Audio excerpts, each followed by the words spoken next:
ভাই, এ ধরনের ছাগলের কুরবানি হবে যদি এটা ন্যাচুরাল হয়, প্রকৃতিগতভাবে।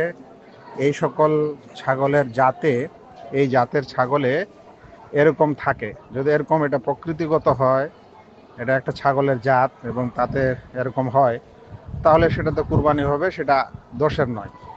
দ্বিতীয় কথা, সমাজে কি এই জিনিসটাকে দোষ ধরা হয়?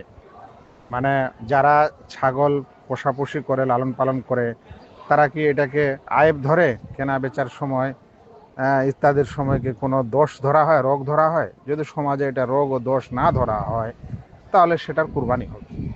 কারণ এটা একটা এমন দোষ যেটা শরিয়ার দৃষ্টিকোণ থেকে অনেক সময় দোষ নয়। আর যদি এটা ন্যাচুরালি প্রকৃতিগতভাবে হয়ে থাকে এই প্রকার ছাগলের, তাহলে তো কোনো দোষ নয়।